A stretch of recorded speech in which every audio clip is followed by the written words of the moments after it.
Your Honor, next is Stephen Goncalves, Kaylee's brother.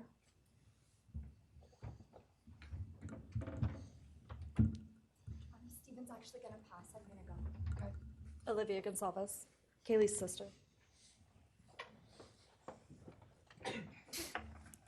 Hello, I'd like to start by thanking the court for allowing me the time and opportunity to speak today. My name is Alivea, and I'm the big sister of Kaylee Goncalves, and I was blessed to love Madison Mogan as a sister too. I'm not here today to speak in grief, I'm here to speak in truth. Because the truth is, my sister Kaylee and her best friend Maddie were not yours to take. They were not yours to study, to stalk, or to silence. They were two pieces of a whole, the perfect yin and yang. They are everything that you could never be. Loved, accepted, vibrant, accomplished, brave, and powerful. Because the truth about Kaylee and Maddie is they would have been kind to you. If you had approached them in their everyday lives, they would have given you directions, thanked you for the compliment, or awkwardly giggled to make your own words less uncomfortable for you. In a world that rejected you, they would have shown mercy. Because the truth is, I'm angry. Every day I'm angry. I'm left shouting at the inside of my own head everything I wish I could say to you. The truth about me is when I heard the news, I didn't cry. I listened for them. I promised them I would, that I would fight for them, that I would show up no matter what it cost me. I swore I'd never let them feel alone. Because you see, I've always been their heavyweight. I've always been the one to fight the battles they didn't feel ready to fight themselves. All it ever took was a call, and they knew I would handle it for them, no matter the time, no matter the cost. They could wave their white flag because they knew I would never back down, not for them, and not even death could change that. Somewhere along the line, I started to think about what I would say to them if I was given just one last chance. If I could gather enough heartbreak or love or sacrifice or whatever it took to get just one message across, what would I say? Throughout this entire process, I've written my feelings down at every moment, my wishes, my love, my denial, my anger. And as one final act of love, I'd planned to read these thoughts, even jarring and discombobulating and not even making sense. Because for me, that was true love. As bare and as naked as it could be, not laced in pretty words or dressed for the occasion, but written through bleary eyes at 2 a.m. with clenched fists, angry at this reality. My true final act of love was to continue on without them, for them. That dream to read aloud my love to them, to bring meaning through pain, was the latest blow in realizing you don't deserve it. And Kaylee and Maddie don't need it. Kaylee and Maddie have always known my love, and they would never ask me to prove it by further victimizing myself to a defendant who has shown no guilt, no remorse, no apprehension.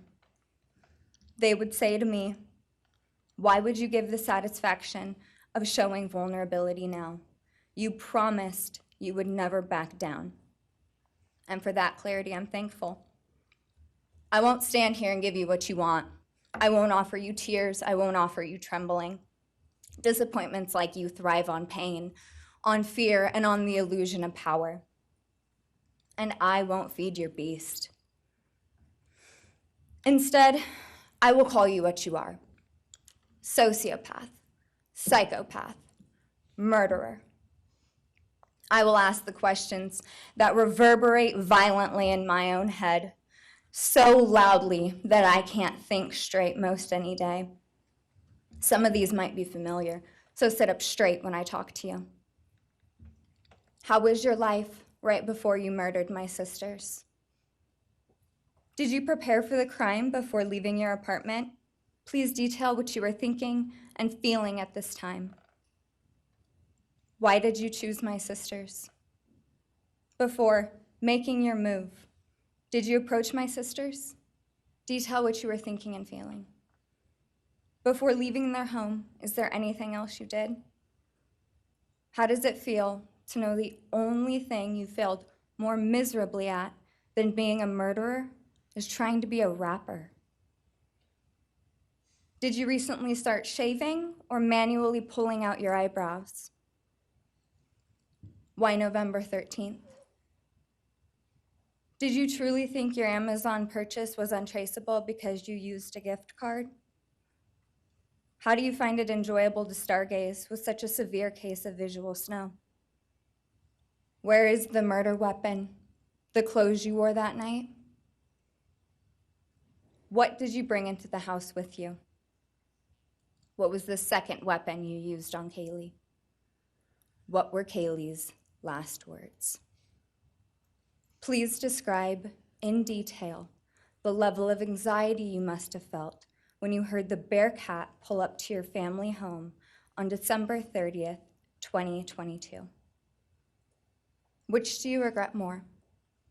Returning to the crime scene 5 hours later, or never, ever going back to Moscow, not even once, after stalking them there for months? If you were really smart, do you think you'd be here right now? What's it like needing this much attention just to feel real? You're terrified of being ordinary, aren't you? Do you feel anything at all? Or are you exactly what you always feared? Nothing. If you're so powerful, then why are you still hiding, defendant? You see, I'm here today as me. But who are you? Let's try to take off your mask and see. You didn't create devastation. You revealed it in yourself. And that darkness you carry, that emptiness, you'll sit with it long after this is over. That is your sentence. And it was written on the wall long before you ever pled guilty. You didn't win. You just exposed yourself as the coward you are. You're a delusional, pathetic, hypochondriac loser who thought you were so much smarter than everybody else. Constantly scolding, turning your nose up to grammar mistakes, nitpicking and criticizing others. You wanted so badly to be different, to be special, to be better, to be deep, to be mysterious. You found yourself thinking you were better than everyone else, and you thought you could figure out the human psyche and see through it, all while tweaked out on heroin. Lurking in the shadows made you feel powerful because no one ever paid you any attention in the light. You thought you were exceptional, all because of a grade on a paper. You thought you were elite because your online IQ test from 2010 told you so. All of that effort just to seem important. It's desperate. There is a name for your condition, though. Your inflated ego just didn't allow you to see it. Wannabe. You act like no one could ever understand your mind, but the truth is you're basic. You're a textbook case of insecurity disguised as control. Your patterns are predictable. Your motives are shallow. You are not profound. You're pathetic. You aren't special or deep, not mysterious or exceptional. Don't ever get it twisted again. No one is scared of you today. No one is intimidated by you. No one is impressed by you. No one thinks that you are important. You orchestrated this like you thought you were God. Now look at you, begging a courtroom for scraps. You spent months preparing, and still all it took was my sister in a sheath. You work so hard to seem dangerous, but real control doesn't have to prove itself.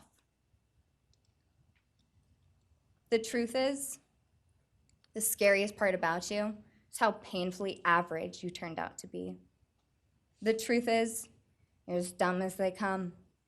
Stupid, clumsy, slow, sloppy, weak, dirty. Let me be very clear. Don't ever try to convince yourself you mattered. just because someone finally said your name out loud. I see through you. You want the truth? Here's the one you'll hate the most.